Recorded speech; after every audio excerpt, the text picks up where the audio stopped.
Okay, so thanks for letting me know about that. Yeah. Okay, so yeah, so which of the RNA polymerase subunits are responsible for binding to the -10 and the -35 promoter elements?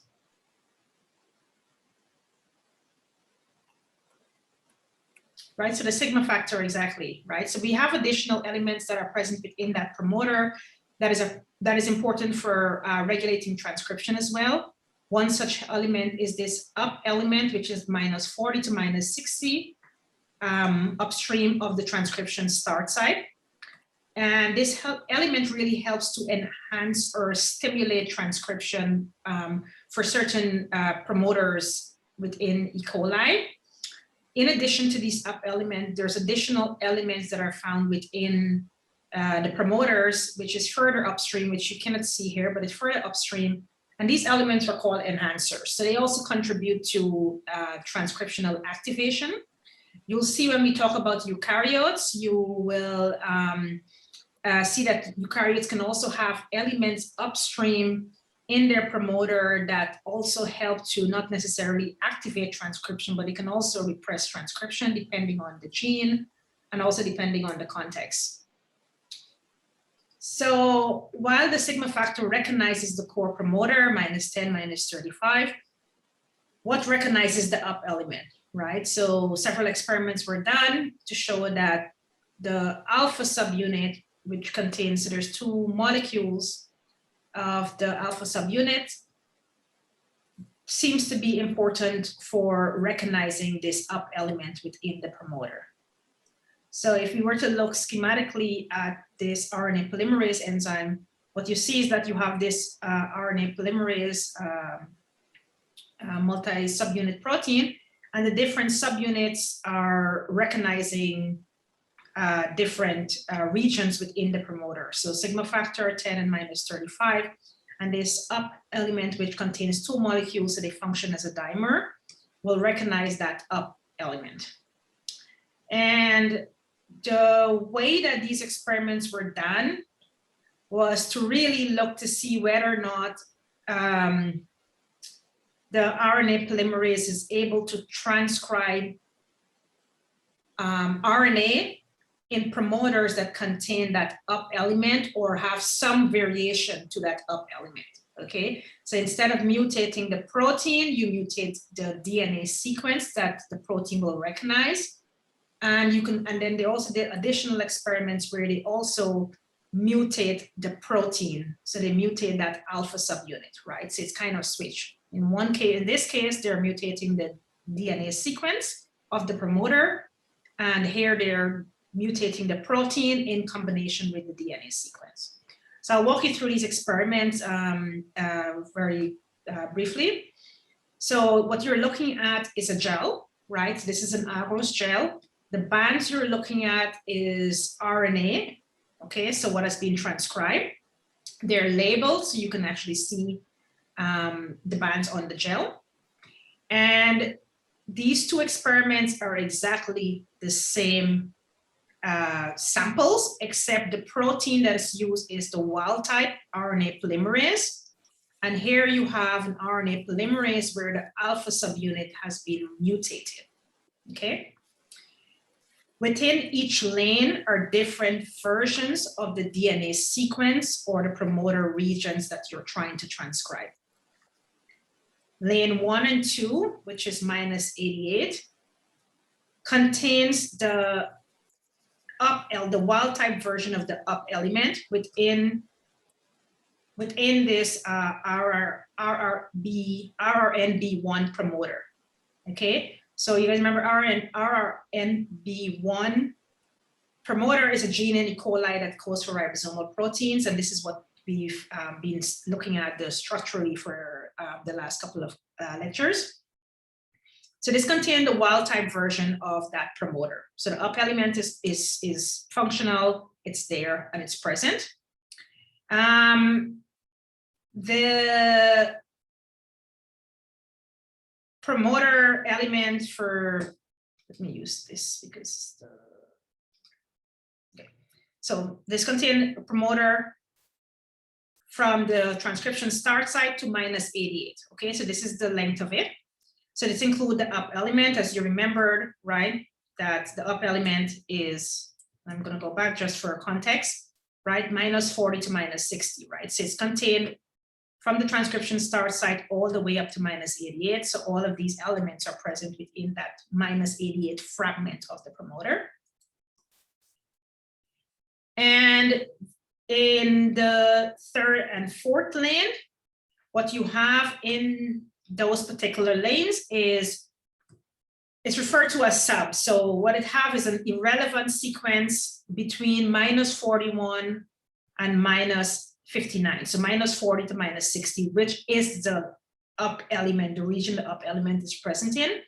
And instead of having the up element, they just have a random sequence, right? So you're kind of mutating that region. So that's one version. That's what you have in these two lanes. In the lane 5 and lane 6, you have a region which is from the transcription start site to -41. So it doesn't include the up element, right? Because the up element is from -40 to -60. So it's just up to the beginning. So that's lacking the up element.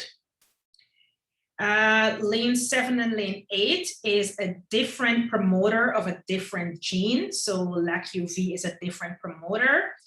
And this promoter does not contain an up element, okay? And the last two lanes is just another control. So it's a vector sequence that lacks a promoter. Okay, so these are all the different versions. Wild type in lane 1 and 2. Everything else from lane 3 to 10 is some variation of that promoter containing the up element or lacking the up element in these versions. In the next example, all of these columns contain the same DNA sequence we just talked about. The only difference is that in this experiment, instead of using the wild type polymerase, a mutant version of the polymerase is used instead, where the alpha subunit is mutated, okay? And it mix these reactions together, perform a transcription reaction, and then look to see whether or not you are able to transcribe that promoter. And of course, what you would expect is that in the wild type, right, the -88, with the wild type polymerase, you get transcription, and that's why these bands are super bright. RNA1 is just another region within the plasmid. So it's transcribed from the origin of replication for that plasmid. And you can see it's very faint. So it's really just a control, background control, because you have RNA polymerase there. The idea here is that you have increased expression of that promoter. So it's highly abundant, right? So it's enhanced, because that's what the up element does. It really increased transcription, 30-fold within the cell. And that's what you're seeing here. However, when you look at the mutated version of this alpha subunit, so the polymerase cannot recognize that up element, you don't see that here. Okay, so if you're comparing these two, 1 and 2 on both gels, you can see the difference here where it's really enhanced with the wild type. You don't see this enhanced transcription in any of the other versions of that promoter that doesn't contain the up element or have a mutated version of the up element. Similarly, you don't see that increased enhancement in anything on any of the versions of that promoter on this gel, because the alpha subunit is mutated, so it cannot function as a proper protein to enhance the expression. Okay. And then they also did additional experiments where they instead now, they used a combination of the wild type polymerase and a polymerase instead of this alpha subunit where it's missing like a whole half of the protein, so 94 amino acid of the C terminus is missing for this alpha subunit.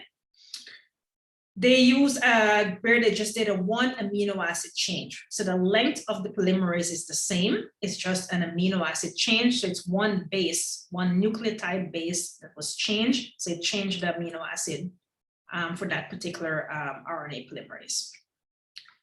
So they did the same experiment, and in this case, we're just showing 2 sets of DNA. So you have the -88, which is the wild type promoter containing the up element. And you also have this sub element where you have that up element replaced with something else. And what you see is that when you provide the wild type with the mutant form, you can still enhance transcription, right? Because you have the wild types, even though this is in the reaction, you can still enhance transcription.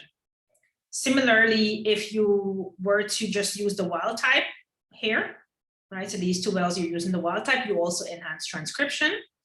However, when the promoter is mutated, right? So it doesn't contain the up element anymore, you don't get that enhancement. Okay, and this is the same they also observed when they just added only the polymerase where there's a substitution in the amino acids. You don't get any enhancement. So this really clearly affirmed that it is the alpha subunit that is recognizing that up element, and both of them are required for enhancing transcription in these particular promoters. Okay.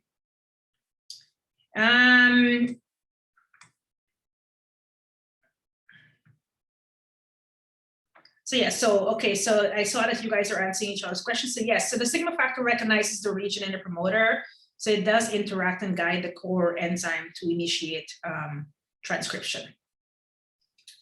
And so these were more experiments that was done because, again, this is an important subunit.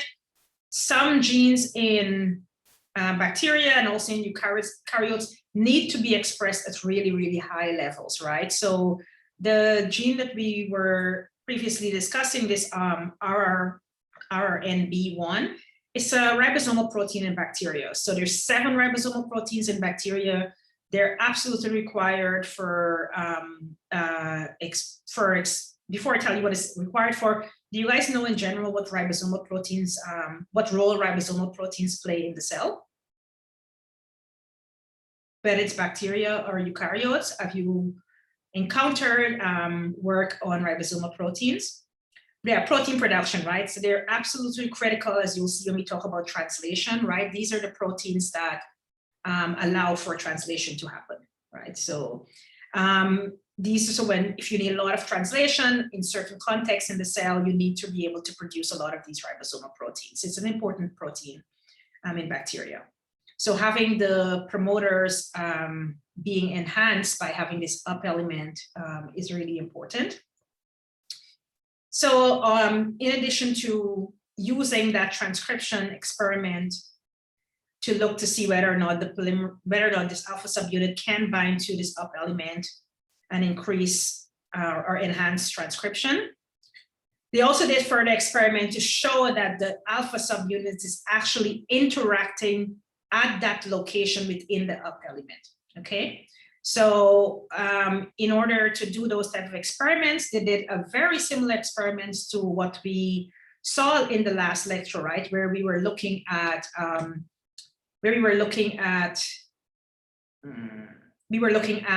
protein DNA interaction. You guys remember the experiment that we used to look at protein DNA interaction? Or one of the experiments we would use to look at protein DNA interaction?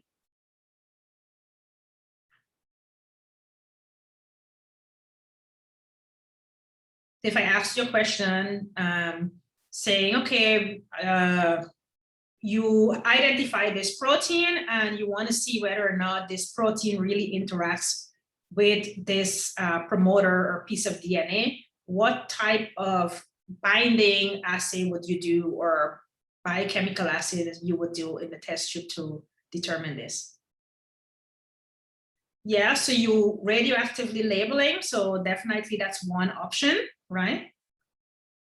So you will need that. Do you guys remember what else we did in the last lecture to look at protein DNA interaction? Yeah, the filter paper experiment and the filtration, exactly right.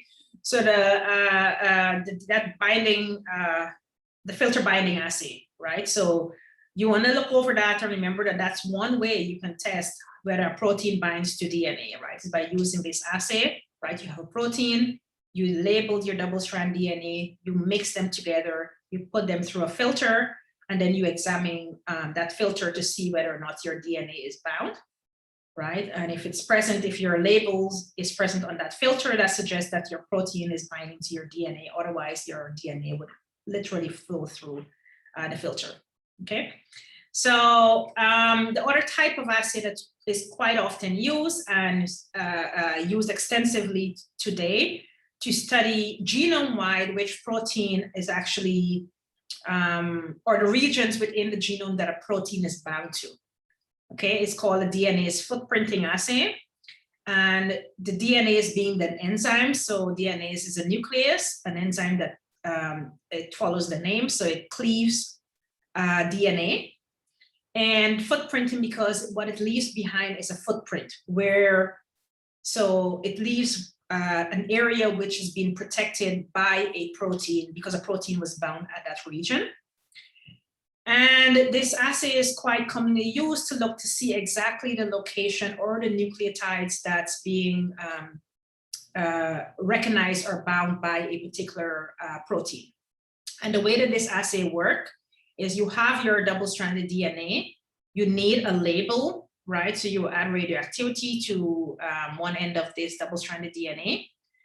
Your protein will bind, right? So you can do this naturally in a test tube setting, right? So in the lab, you can say, okay, I want to mix a protein that I have to see whether or not it binds to, you know, pools of DNA that I have. But in the cell, in vivo, this experiment is quite often done that way, right? Where you just extract nuclei or chromatin or DNA from an organism, and you look to see whether or not there's certain regions in that DNA that's protected by certain proteins, okay? So it can be done in both scenarios. And you bind the protein to the DNA, you will then add this enzyme, DNase 1, which is an endonuclease. So it will cleave within the DNA. It will digest or destroy the region surrounding the protein, right? So the protein is protecting this region of the DNA, but everything else around it will be cleaved, right? So you do a mild digestion because you don't want to chew everything up into really, really small fragments. You just want to cleave it enough to get some fragments to look to see what is protected, okay? And so you do this mild digestion. You then remove the protein and denature the DNA, and then run that denatured DNA on a gel to look to see the labeled parts, right? And what you will see when you run this on a gel, you will get different bands appearing. So this is, imagine this is an polyacrylamide gel, and in this zero lane, you don't have any protein. So this is just your DNA that has been digested, right? So you have nice bands, everything evenly distributed. If you were to increase the concentration of the protein, so 1 here, this is just an arbitrary number. Usually protein, you put a certain microgram of protein or amount of protein. Here, you just say, okay, you added some protein, right? And what you see is that you get the nice band, but then you also have some protection here, not completely protected, but you have some protection. As you increase the amount of protein, you can see that you have more binding, stronger binding. So the region the protein associates with is completely protected, so it's not digested. So you were left with this gap. And this gap that you're left with on the gel is what's referred to as a footprint, okay? So because you know from this control experiment what these regions are, you can then go back after you do this experiment and say, okay, let's see what are these regions that my protein is protected. And if you look within those regions, do you find whatever element you're looking for, okay? So this is the way that this assay is performed. And that's exactly what they did to confirm that the alpha subunit actually contacts the up element within the promoter in E. coli.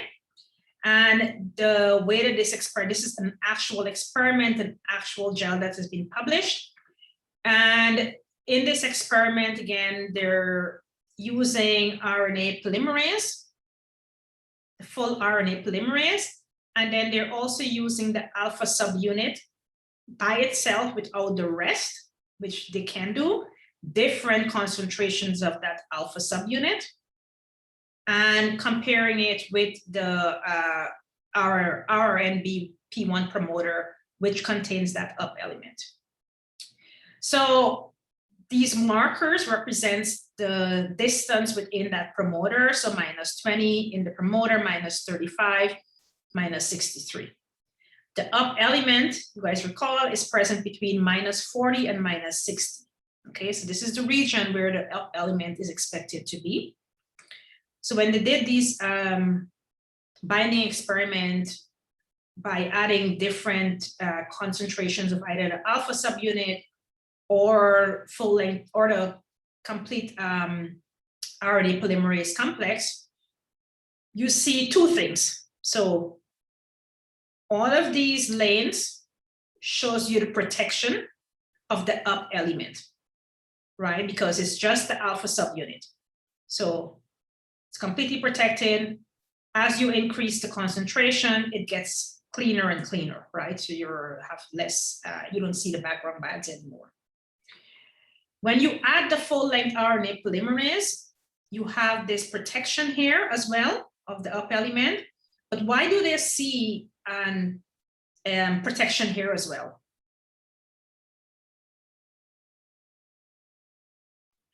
Because it's covering the whole promoter. Right.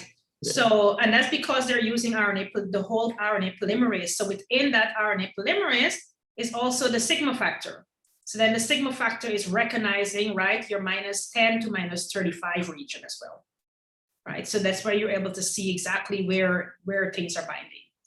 And this is exactly the experiment that was done to show that the up element is absolutely binding to that alpha subunit and also that region within the promoter.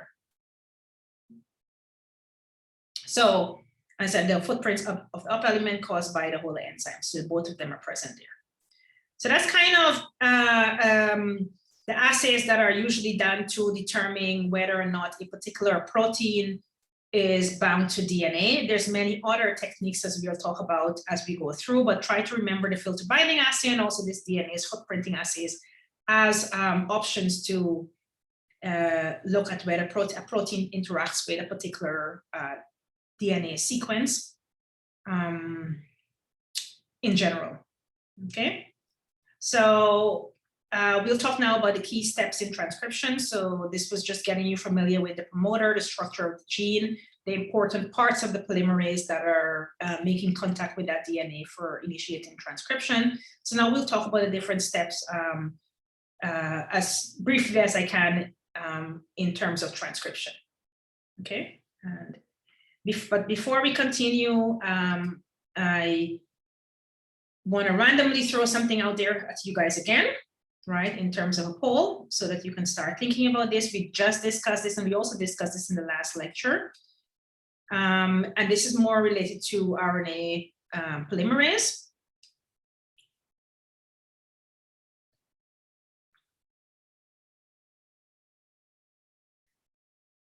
Are you able to see the poll? Yes. Okay. Yeah, this one requires a little reading, so I'll give you a few minutes to do that there.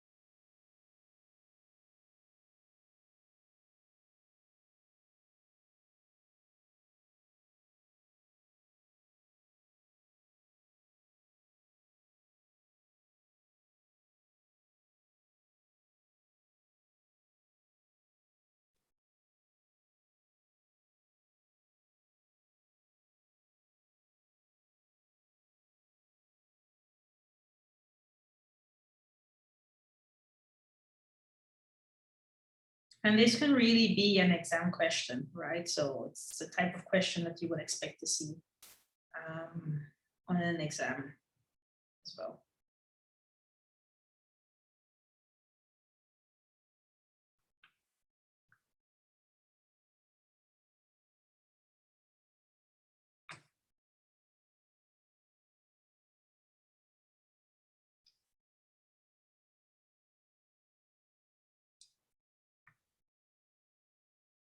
Okay, so yeah, so let's continue. So yeah, so we have a diversity of answers. Of course, the majority of you have indicated that the sigma factor increases the affinity of RNA polymerase for promoter sequences, right? And that's really the main job of the sigma factor in bacteria, because we went through these experiments. What happens if you don't have it, right? So this is really important to remember, particularly for the sigma subunit, which is absolutely critical for making that contact with the promoter and binding more strongly to the promoter, but also in promoters in promoters of genes that needs to be highly transcribed, having that up element, and which requires that the activity of the alpha subunit. Okay. Okay, so in terms of transcription, right, there's three main steps that we're gonna talk about today, and that's initiation, elongation, and termination. Initiation, we've already discussed a little bit of that process, right? So you have your DNA and your RNA polymerase protein that's present, and you have a formation of a closed promoter complex, okay? This formation of the closed promoter complex happens when that polymerase binds to this DNA. Usually polymerase is just scanning along the promoter, right? Trying to find that -10 or -35 region within, it's scanning along the DNA, trying to find that promoter region, right? It makes contact with that promoter region with the aid of the sigma factor, binds to the DNA, and you have what we call this closed promoter complex. However, this complex needs to be converted, right? So conversion of this closed promoter complex to an open promoter complex. And you guys remember what helps to facilitate this open promoter conformation?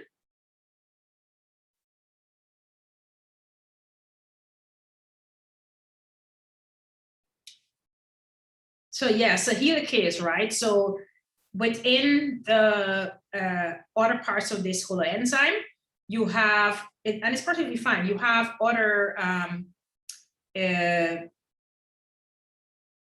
activity of some of the enzymes, right? So the other parts of the holoenzyme have helicase activity. Topoisomerase is also going to become important, right? Because you're kind of you need to unwind the DNA, but because you're just kind of unwinding a little region and you continue to unwind, at some point topoisomerase will become important, but just not for this step, okay?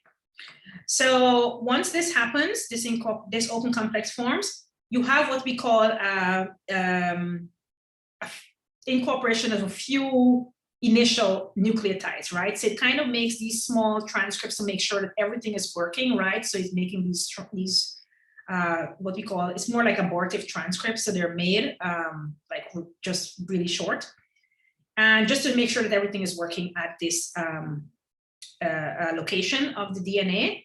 Once these early nucleotides are made, the next step is promoter clearance. So now the DNA is able to be transcribed to a fairly long and stable form to form this DNA-RNA hybrid. When this happens, the sigma factor gets released, okay? Why does the sigma factor gets released? Because the sigma factor is reused again. So it gets attached to another RNA polymerase to transcribe another promoter region, okay? So, and this is really a great way to make sure that you're constantly transcribing different promoter regions, right? So in the cell, you're gonna have different promoters that's being transcribed, different mRNAs that's being made. And the sigma factor is recycled in that way to aid with this transcription. And the way that everything, again, molecular biology, so everything has to be experimentally proven. The way that this was determined was by doing experiments where you have the core promoter present, and you show, and you have the core promoter, you also have the sigma factor present, and you have DNA, and you're looking at transcription, okay? So this is an experiment looking at how the nucleotides get incorporated, okay? So the nucleotides are labeled, and you're looking at the extension of the RNA chain, right? So addition of the chain. So the higher it is, the longer RNA transcript you have, right? So you're extending it. And you look at this over time, okay? Time and the length of the RNA. So in this experiment, we're taking into, they took into account that if you look at the nucleic acid, usually the first nucleotide that gets incorporated into an RNA will contain all three of the nucleotides, all three of the phosphates, right? So this is a structure that I grabbed from the very early lectures, right? Where we had a nucleotide and you see the triphosphate. So this is ATP, and you have your gamma, beta, and alpha, okay? And once it gets incorporated within that growing chain, you lose the gamma and beta phosphate. So all other nucleotides will have only the alpha, okay? So it's just the first nucleotide that contains all three, okay? So they took this into account. The other important information here that's not shown in this figure is that the first nucleotide in general that gets incorporated is either an A or a G, okay? So either of those two will get incorporated. So in that case, you will label to look at initiation, the first nucleotide, you tend to label this gamma phosphate, right? Because this is the first nucleotide that gets incorporated. If you want to look at extension, right, or elongation, you will label either the alpha, because this is the only one that gets remained, or some other part of the nucleotide molecule, such as the sugar, one of the carbons within the sugar, right, if you're looking at elongation. But to measure transcription initiation, quite often you label this gamma phosphate because that's the one, that's the only time you will have this gamma phosphate present, is when you add that first nucleotide. So what they did in these experiments is that they incubated RNA polymerase with the nucleotides or with the DNA to start a new chain of transcription. And then after that, the reaction gets stopped, okay? So after 10 minutes, you stop the reaction. And instead of adding more, so all of the polymerase would have been used up by now, right? So all of the polymerase is used up. So what you do now is then you add a new core polymerase, right? And this new core polymerase requires a sigma factor to function, okay? So what happens here when you're adding this core, because you already had that sigma factor from the polymerase you already added at this point, that sigma factor now no longer works because you've used up all of the rest of the enzyme, but that sigma factor is dissociated from this RNA polymerase and now continues the transcription because you're adding a new core, so it can attach with this new core, okay? So this is pretty much what's happening, right? You're adding your RNA polymerase. After some time, your RNA polymerase is made. You have this strand. After 10 minutes, it's used up. So then you're adding more core polymerase, okay? And by adding this new core polymerase, it can now use this sigma factor that dissociate from this original strand and continue synthesis. And this is exactly what you see here, right? So you add the core, and then you have continued initiation. This original polymerase, again, is pretty stable, right? It's not being used anymore. The difference between the blue and the red is really adding, you can add a chemical or an antibiotic resistance such as rifampicin, which is quite commonly used because it inhibits transcription. Okay, so in this case, you have rifampicin was added to this green trace that you're seeing here, and the reaction contained this green trace.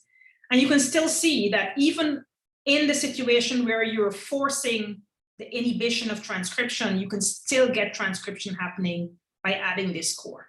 Okay, so and then this is the normal samples that doesn't contain that transcription inhibition antibiotic resistance. Okay, so this experiment is really showing you that, you know, adding only the core, you can still initiate transcription if you have existing sigma factors present within that cell. Okay, and not only this sigma factor is being reused, but it also helps to stimulate both the initiation and possibly the elongation. Okay, and I say quite possibly the elongation because you'll see that, well, I'm not going to show you this experiment, but what they found later on was that actually it's really mostly involved in initiation and not necessarily stimulating elongation. And that was done by looking at similar experiments to this one that I will explain to you in a minute. But in this experiment, what they were looking at to see whether or not the sigma factor is really playing a role in stimulating the initiation of transcription. We know it recognizes the promoter, we know it recognizes at -10 and -35, but what is the contribution to transcription initiation? Similarly, again, looking at RNA synthesis, right? In this experiment, your x-axis on the left, you're looking at how labeled adenosine AMP gets incorporated. Okay, so labeled A, and what's labeled is the carbon. Okay, the reason that the carbon is labeled is because they want to measure elongation. Okay, you can measure elongation because this carbon is present on that sugar of that nucleotide, right? The sugar molecule. So as you're extending, right, you're always going to have those nucleotides, you're going to have more of those carbon in the sugars. So you can measure how long your RNA transcript is and how much is being made. Okay, so that's what's measured on the left-hand side. On the right-hand side, you have this gamma nucleotide, and you guys remember gamma is usually found in the first nucleotide, so it measures initiation. Okay, so the first nucleotide that gets added still have this gamma phosphate. All others only have the alpha phosphate. So on the right-hand side of this y-axis, they're measuring initiation. Here they're measuring elongation. This is the concentration of the sigma factor that's present, right? So how much you're going to be adding. And then you look to see how that RNA is being extended. So in terms of initiation, so the blue and the green, I also mentioned that most times the A nucleotide, adenine, and also guanine are two of the nucleotides that gets incorporated first. More, I would say 95% of the time, it's usually an adenine. But in both of these cases, right, you can see that with the addition of this sigma factor, you can get initiation of transcription, okay? So A is way more efficient than G, and that's usually the one that gets incorporated. So you can see here, looking at synthesis, right, that you have a higher amount in both cases, not as well as the guanine, but for the, you also get an increase from 0. The other thing that they looked at here is that, okay, what about elongation? And you can see that you also have an increase in the carbon labeled ATP as well, right? Saying that it's also elongating, right? Because you're getting more and more carbons as more and more nucleotides get added to the same level. So this experiment kind of told them that, okay, the sigma factor is causing both initiation and elongation. However, they did additional experiments where they created different types of mutations to really show that it's actually not involved in elongation, but rather it's involved in initiation. So sigma factor plays a role in transcription for binding to the promoter and also transcription initiation. So that's establishing initiation. After initiation is elongation, right? You want to synthesize your RNA, you have your DNA sequence that you need to transcribe, so you want to make sure that you're able to efficiently transcribe that region. So after this initiation, the core polymerase continues to elongate the RNA, okay? Nucleotides are added sequentially, one after the other in the process of elongation. And you have phosphodiester bonds similar to what you would have in DNA forming. And this involves the 2 beta subunits, which we haven't really talked about previously, but that's what their main role is, to help to facilitate this phosphodiester bond formation. And these subunits also help to participate in DNA binding as well. So that's really all I want to talk about in terms of elongation. It's pretty straightforward. You're extending the you're transcribing the DNA sequence and you're making a longer and longer RNA transcript. The next step that's more important is termination, right? Because you really don't want to be transcribing random DNA. You also don't want to be transcribing for long regions beyond the gene that you're interested in, right? So, and this is going to be very different when we talk about eukaryotic transcription. In bacteria, genes are often found organized in operons, right? So you have multiple genes that are transcribed in one transcript. They all get translated independently, and you'll see in the lecture next week that you have this one transcript that's made because of the way that bacterial genes are organized, right? So, and then each of these genes will get translated differently, so they'll make different proteins. This is not the case in eukaryotes, right? Each gene has its own transcript being made. But in bacteria, you want to make sure that you don't either transcribe beyond the region you need to transcribe, or prematurely terminate transcription in the case where the genes are organized in an operon. So termination is highly regulated. What we know, there are two ways in which, or 2 mechanisms that we understand to some extent of how transcription is terminated in bacteria. And these 2 mechanisms that have been well studied is a rho-dependent mechanism, and it involves a rho protein, hence the name rho-dependent. And the other mechanism is a rho-independent. So it does require the rho protein, but you'll see how the mechanisms are a little bit similar as a result anyway. And then there's other mechanisms that we're not going to talk about that's not fully understood, but we know that they can contribute to transcription termination in bacteria. So what happens when you have a region within the DNA sequence that says that you should terminate transcription? The polymerase gets to the end, it releases this terminator sequence or terminator feature, I should say, and it falls off the template and releases the RNA. So your RNA is released. It's there. Now it can be translated into a protein. There are 2 main types of terminators. There's an intrinsic terminator, and this intrinsic terminator functions with RNA polymerase by itself without the help from other proteins. Other types depend on these rho proteins that I just mentioned, and these are rho-dependent terminators. It absolutely requires that that rho protein be there in order to facilitate the termination. So let's talk about the intrinsic terminators or the rho-independent terminators first. The intrinsic or rho-independent terminator depends on really two things, right? You need to have an inverted repeat that is immediately followed by a T-rich region in the non-template strand of the gene, okay? So this is your gene.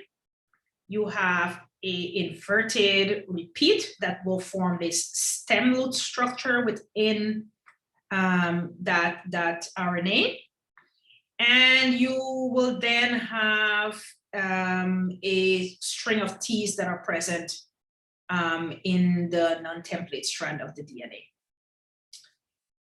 This inverted repeat is usually generated because of the sequence that's present within the transcript.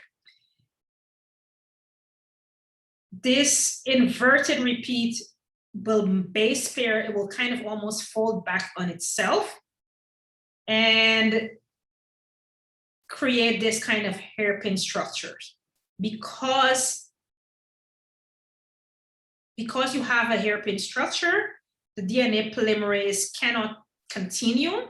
So it recognizes, okay, there's a stop here or a block, a physical block, and it literally falls off, okay?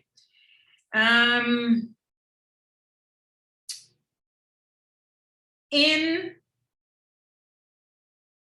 the context of the promoter, so as the polymerase is going along the DNA, what happens is that it will recognize somewhere within the DNA sequence that there's what we call these attenuators, okay?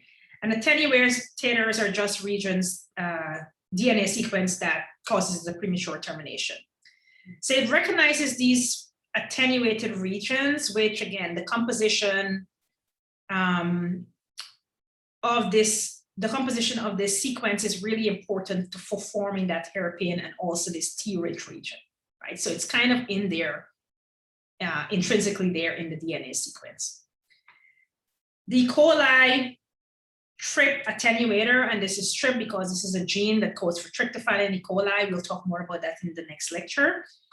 But this is just an example showing how that particular terminator works for emphasis.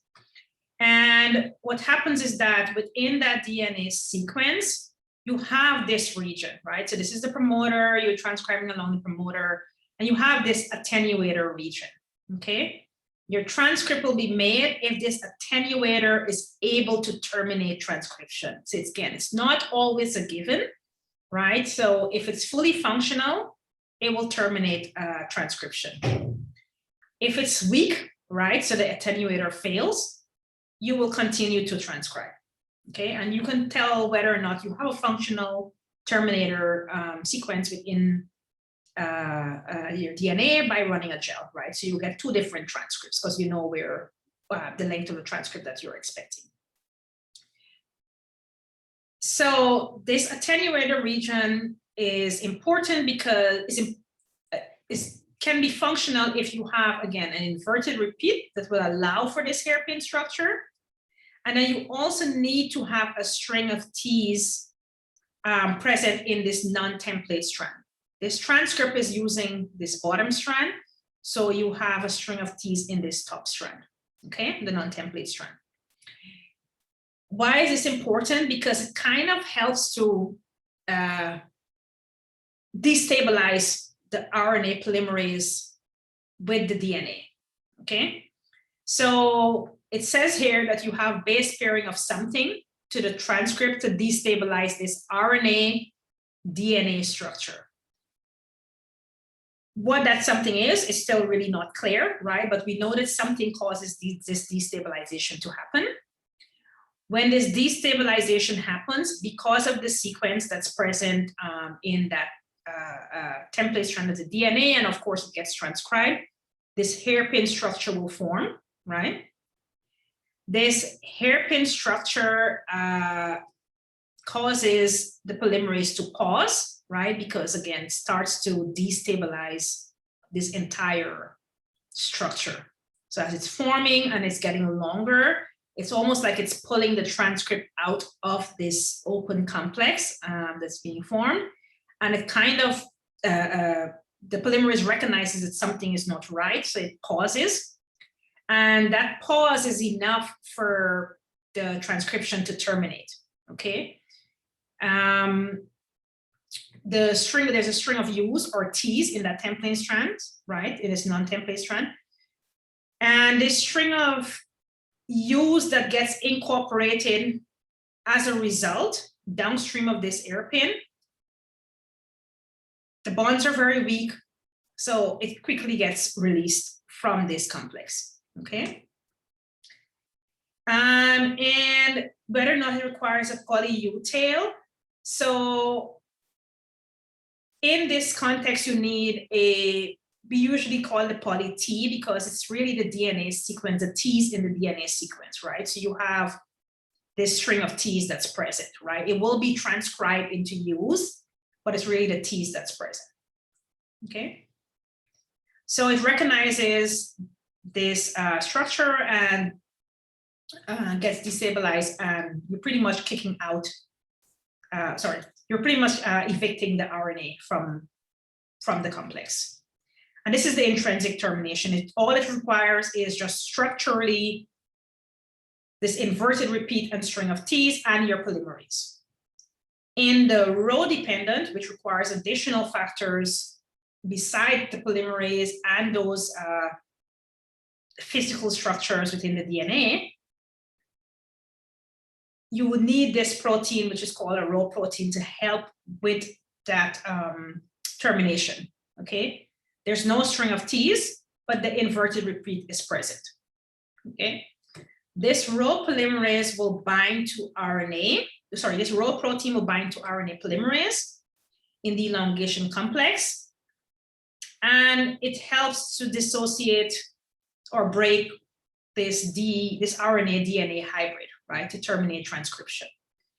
And just to kind of give you an idea of how that actually works and how this was actually discovered, was that, again, using the extension, the assays that we can look at extensions of RNA, okay?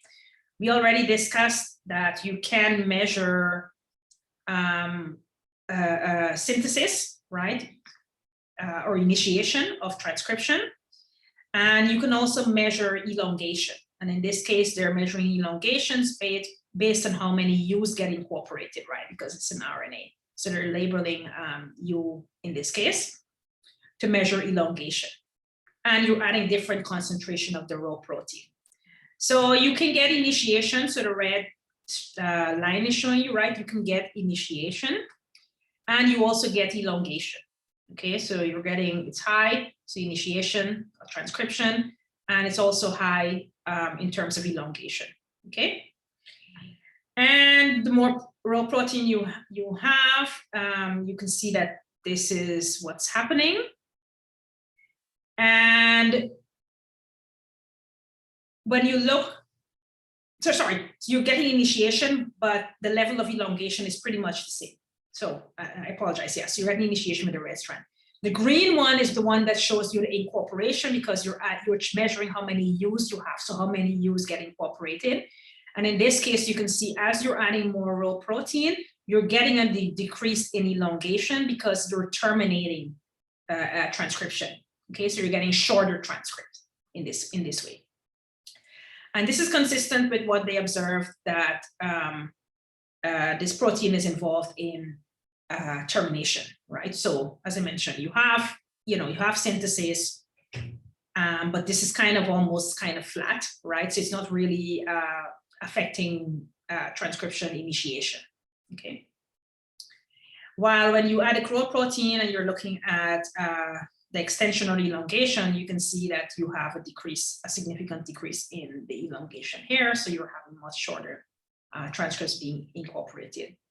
And the way that we think that this works is that you have this Rho protein, which binds to the polymerase. It's not really clear whether or not this Rho protein is attached to this polymerase from the very beginning, or if at some point it just kind of chases the RNA polymerase, and when it actually finally catches up with the RNA polymerase, then it's able to facilitate termination. So it's really not clear exactly that mechanism for sure, but we do know that it binds to the RNA polymerase and the growing, which has the growing RNA strand present. And when it catches up with this RNA polymerase, it attaches to that growing strand. And as the polymerase pause, right, because there's an inverted repeat that's being formed in this RNA that's being made,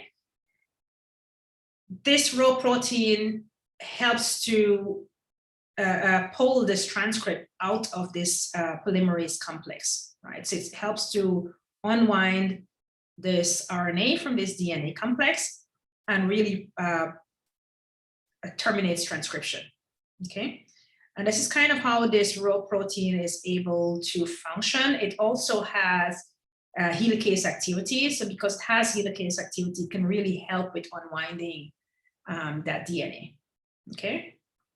And that's really all I want to talk about in terms of termination. These two mechanisms, one require a Rho protein. They both require inverted repeats, but one requires an inverted repeat and a poly and a string of T's as well that's present. And really knowing the difference between those two mechanisms is going to be important. So for the remaining lecture, I want to kind of, sorry? For clarification, so Rho protein can terminate at any site or a specific site? So the Rho protein can only terminate when it encounters that stall polymerase, right? So the polymerase will pause anyway at the terminator region, right? Either an attenuator or but not an attenuator. It'll pause at regions where you have an hairpin structure being formed. So once that pauses and that Rho protein catches up, I say catches up, or once that Rho protein is bound to it, that pausing is enough for it to grab onto the RNA and pull it out of that hybrid. And we usually have only one hairpin site per gene, or could be multiple ones?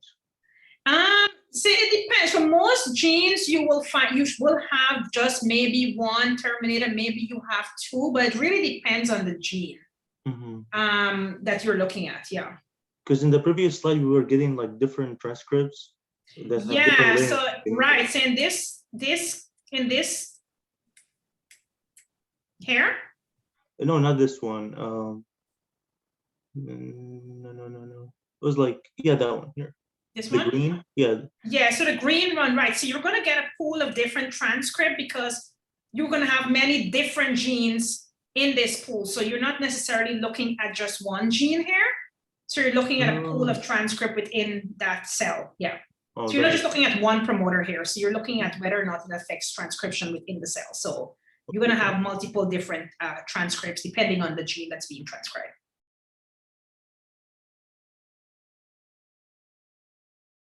Yeah. Yeah, thank you. No, I understand. So just for the time remaining, I want to kind of go through the study guide because I'm not going to start anything new, and you guys can ask questions if you have it. If for some reason you can't make the office hours, which will still be at the same time. If for some reason I'm running late, I will try to see if the TA can take my place, but I should be able to make the study session at 3, and then we'll just go for as long as people are there to ask questions.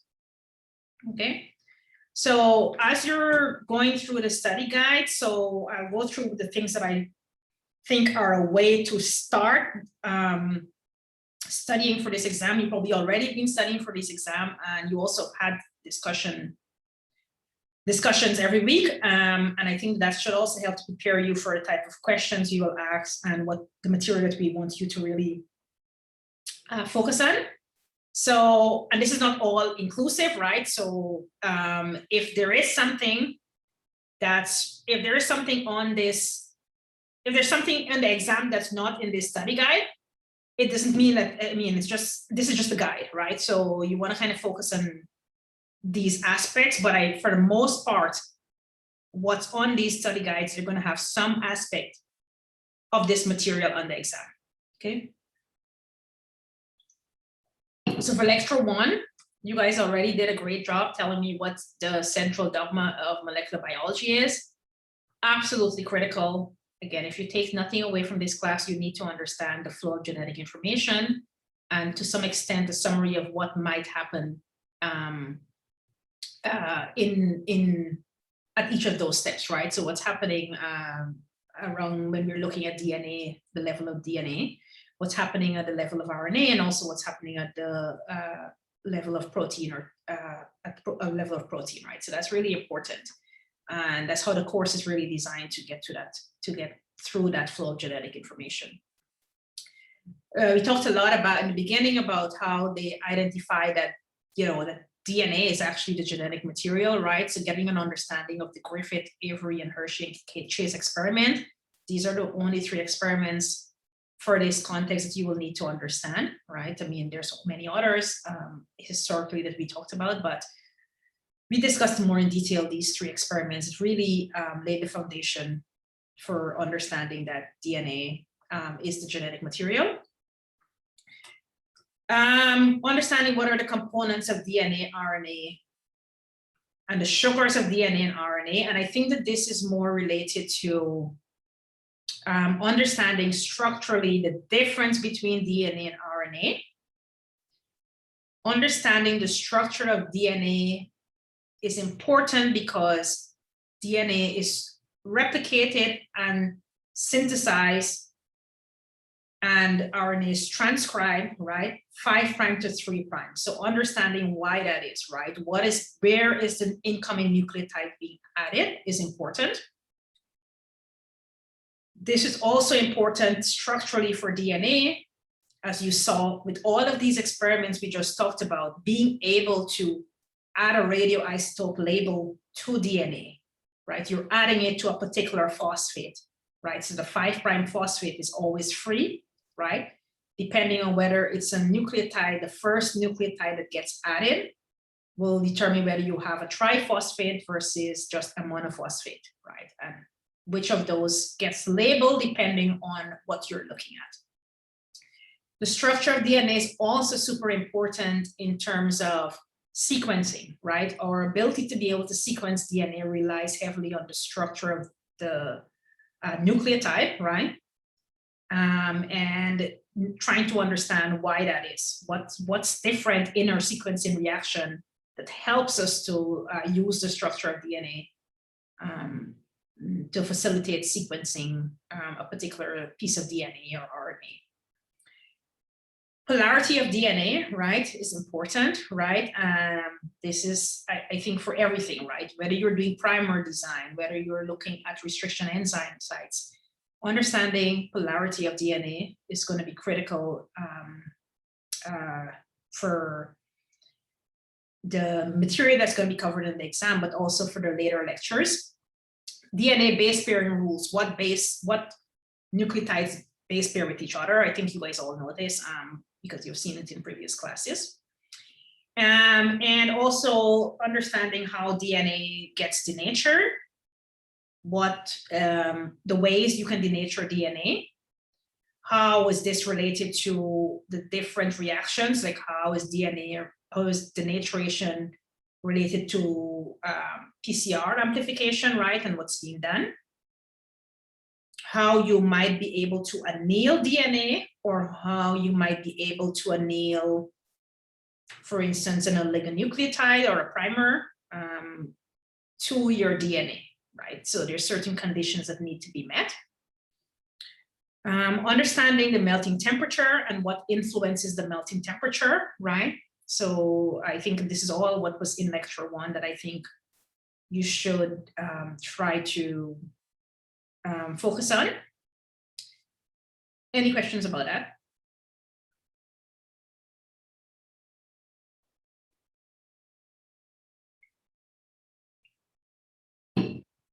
Okay. For lecture 2, so the role of, we talked about the role of vectors and plasmids in DNA cloning.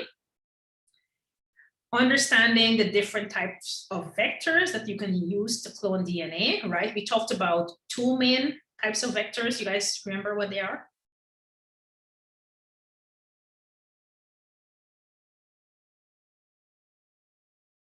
Plasmids is one of them, and what was the other one? Bacteriophage, exactly, right? So understanding how those 2 vectors work, I think ideally understanding the advantages of using one or the other, right? The role of restriction enzymes in DNA cloning, right? Of course, everything is easy now. Technology is easy now, but imagine that you're working in a lab and you don't have the means of doing the newer methods, right? So you have to clone your gene into into one of these vectors using only restriction endonucleases, right? So understanding how they work, how they digest DNA, the cuts that they make in the DNA that enables you to do that, and the role of DNA ligase, right? So DNA ligase really, understanding how DNA ligase works is important. It's important for throughout the rest of the lectures where we look at RNA transcription as well. You'll see DNA ligase coming up again as we're talking about how you might clone a RNA transcript, for example. The components of a cloning vector. What are some of the components of a cloning vector? If I tell you, okay, here's a cloning vector, what should you be looking for on this cloning vector that's absolutely required for this experiment to work?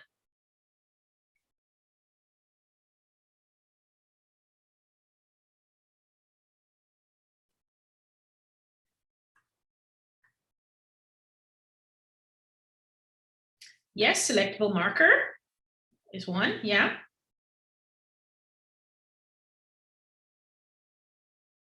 Okay, so you guys are going to know this by Tuesday, right? So it's absolutely important that you understand what's on a cloning vector, right? Because you would need to know this, right? So, so please try to review those lectures and understand what are the components in on a cloning vector, the different types of transformation methods that are used. More than likely, I will question you on 2 of those methods that we discussed, right? A chemical method, electroporation, understanding how those work. Blue-white screening, you will see, right? So you need to understand how the blue-white screening process works and what that information gives you, right? So if you're cloning something and you transform your colonies and all your colonies are white or all your colonies are blue, you need to explain what is happening, right? How is vector religation prevented? So if we were to cleave a plasmid with a single enzyme and you transform it, what are 2 of the things that can happen? So you have a plasmid, you want to clone a piece of DNA fragment, you digest with a single enzyme, mix it in a test tube, transform it into E. coli, and then you look at the output on a plate, for example. What are 2 possible options you can have? I mean, there's 3, but just tell me what are 2 of the things that could happen if you digest a plasmid with a single restriction enzyme?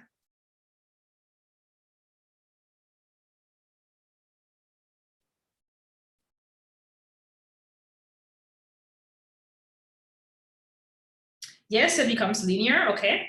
And because it becomes linear, right, it's very easy, right, for it to ligate back together, right? Because bacteria doesn't like to transform linear plasmid. It cannot transform a linear plasmid. It needs to be circular. So it's digested. There's ligase floating around. It has a 5' phosphate and a 3' OH end. It's very easy for it to come back together, right? So then if you want to prevent that religation, what do you do?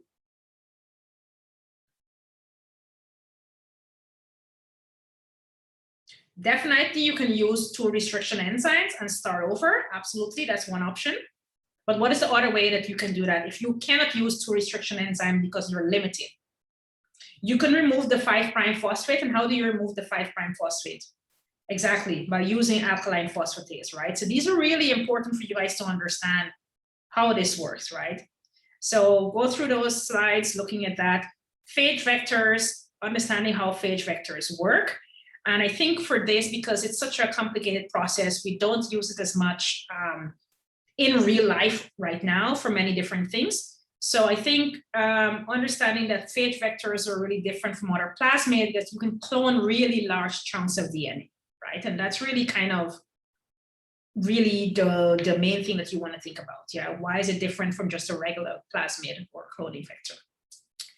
You have to understand PCR, right? It is the absolute, it's a fundamental part of molecular biology. You have to understand PCR, regardless of what area of research you will end up going into, what career you're going to go into, as long as you stay in sciences or the medical field or dental field, you need to understand how a PCR reaction works, what is required, how would you design primers to your genes. For lecture 3, we talked a lot about how do you visualize DNA, right? So after you've done all your cloning and everything, how are you going to visualize your DNA? Restriction mapping.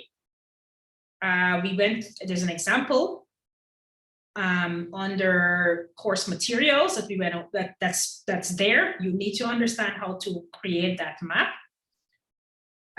Some of you came to office hours, we went over it. Again, you really want to know how to do these restriction mapping. The advantage is that it's really hard to ask such a question without giving you an ability to actually draw it. So by Tuesday, we'll figure this out. But you need to understand how to generate a restriction map. What are the uses of label probes, right? And the methods behind labeling probes. Most of the experiments we've talked about, we've been visualizing nucleic acids on a gel, right? Because we're able to label some aspect of that nucleic acid. So understanding how those work. Uses of southern blots, right? What are they used for? How are they useful? We went through the whole idea of talking about the sickle cell anemia disease, right? How southern blots were useful for that. DNA fingerprinting, right? In forensic science, how would you use southern blots? And the methodology of Sanger sequencing, right? How does it work, right? And that really has a lot to do with how the structure of the nucleotides, right? So I want you to make sure that you understand that. DNA replication, we went through DNA replication. Some of this, again, might be very familiar for you if you've, either from your genetics course or some other biology course that you have taken within the last year. But mechanisms of DNA replication, right? What are the experiments that demonstrated that, DNA replication has a, it's bidirectional or going what particular direction is semi-conservative, right? Understanding those experiments and mechanisms, right? How is DNA replicated? What are the important enzymes, right? We went through a whole lot of them in addition to our DNA polymerase, right? That's required for helping to have DNA replication. How does it deal with supercoiling, right? That's another one of those enzymes. Which polymerase does what? There's many different polymerases. There's 3 different polymerases, but what do each of these polymerases do? Try to focus on DNA polymerase and DNA polymerase 1 and DNA polymerase 3, as those are the 2 that's most it's well studied and what we use. And how are the gaps sealed? What's the process of sealing the gap? In lecture 5, definitely DNA damage. You're going to see DNA damage. What is happening as DNA gets damaged? And we kind of had some poll questions about that in the last class, right? So questions are going to be kind of similar, right? How is DNA damaged? How is it repaired? Different types of repair mechanisms. what is the role of telomerase, right? What is the composition of telomerase to make it actually work, to do what it needs to do, right? It needs to have it has a special feature. So what is that composition? In transposons, right? What is the mechanism of transposition? What makes up a transposable element? What happens when a transposable element inserts into a new location within the genome? You need to try to make sure that you understand those processes. Again, start with this as a guide, go through each step, then go back and fill in the blanks pretty much for gaps that you might not be clear on. And then for the last lecture, lecture 6, including the lecture today, right, we're going to talk about transcription in bacteria, the structure of a gene, what's happening at that promoter structure, what are the important elements, what are the composition of polymerase that helps to interact with those particular elements. Can RNA polymerase function with only the core or not, right? What else is required? We talked about 2 methods to detect protein DNA interaction. What are those 2 methods? And as mentioned, polymerase, promoter interaction, the components and elements. There are there's different stages in transcription initiation, what's happening at each step, right? You're going from a closed to an open complex. Exact step, filtration, footprinting, understand the difference between those 2. And then termination of transcription, role dependent versus role independent, really trying to understand what those 2 processes are. So in terms of one particular question, which I think is absolute, which you want to think about, I've been given examples of multiple choice questions. You will have some true false questions, fill in the blank questions for sure. We're still trying to facilitate how we're going to do the long answer questions. It might be reduced to a much more shorter format than we normally do. But you can expect to have 3 different types of questions to answer for the exam. In terms of the true false question, these questions require you to really understand the process. So I'm launching a poll right now that you can see.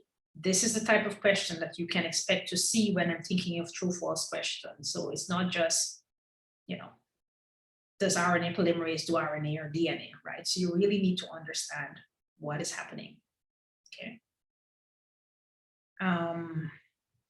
So yeah, I mean, that's really all that I think I can do to prepare you guys for this exam. You cannot memorize the material, right? You really need to understand the material. I can tell you that right now. I think that it's, I think a lot of you have been, attending class. You kind of know what I've been emphasizing.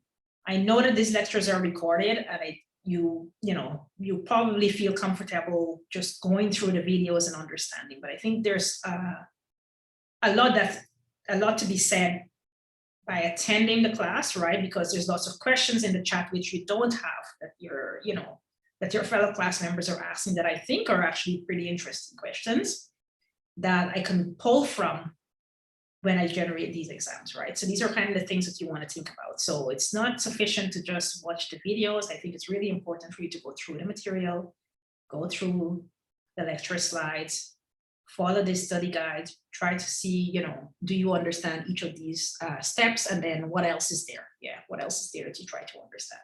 Yeah.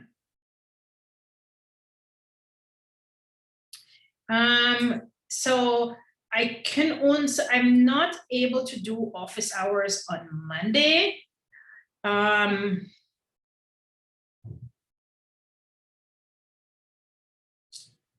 If for some reason, I usually have lots of meetings lined up on Mondays. If for some reason I'm not able to have a meeting, one of the meetings, because it's not always every week, it's quite possible Monday at 2, I might be able to have office hours. If you are in need of an additional office hours besides Friday, so Friday I'll try to stick around as long as I can, maybe for 2 hours, right, from 3 to 5. If for some reason you're not able to make it, if you send me an email and enough of you have, a request for Monday, if I'm able to make it on Monday, I will suggest sometimes that I can do it, right? But it's really, Monday is really difficult for me to, Monday and Wednesdays are extremely difficult for me to have anything else happening in the afternoon, but I will try to accommodate you if you have like really pressing questions or not. And feel free, definitely feel free to reach out to the TA because I mean, he should be able to help you with some of these concepts as well.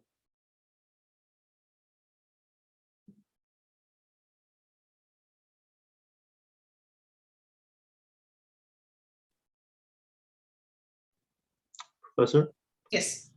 can you go back to the very first slide we went over today? There was about like alpha subunit. The study guide or No, the lecture.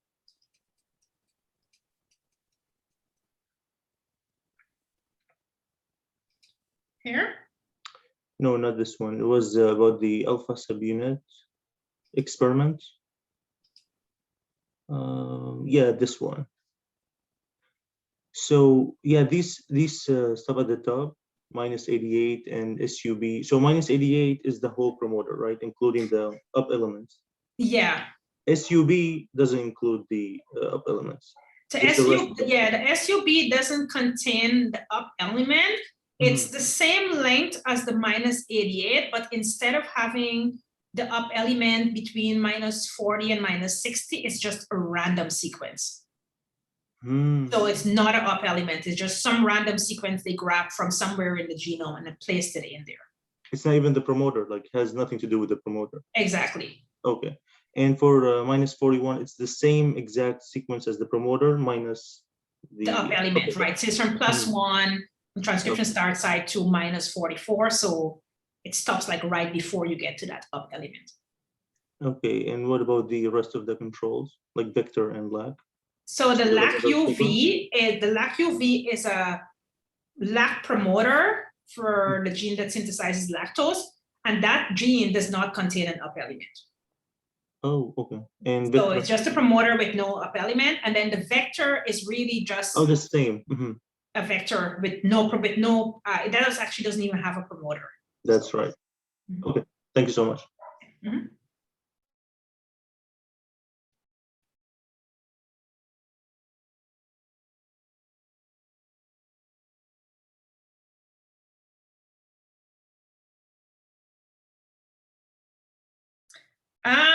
So someone asked if the exam is over Zoom. So I do not know if I'm going to do that. I feel like you guys are going to be so busy answering these questions, right? Because it's going to be a lot of questions. I have not decided yet, but I will send a notice. I will send a notice, an announcement no later than the end of Monday on what's going to be happening and the logistics of this. Yeah, we're all in a crazy situation right now, so do not feel this. I'm in my office on campus, as you can see, and it's really messy as well. So that's why I try to do a background, but I'm always in my office when I'm doing these lectures. Sometimes I'm in my lab and there's just people around all the time. So I think we're all conscious of that situation, so it's okay. Yes, absolutely. And also I think this is all of our pets they're really gonna miss us when we have to get back on campus, because they're participating in all of your lectures. So that's really good. Yeah, it's really nice to see.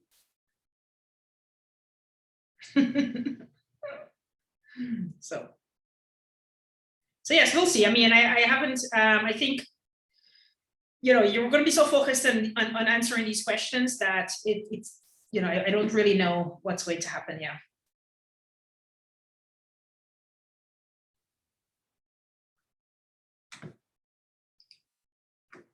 Okay.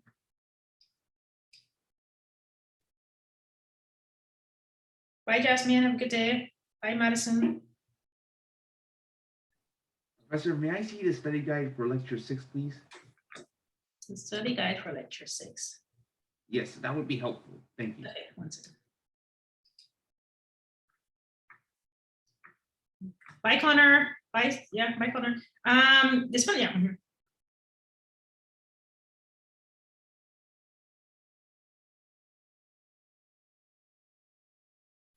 Bye, Skylar. You. Bye, Shayla. Have a great weekend. Yeah. Mhm.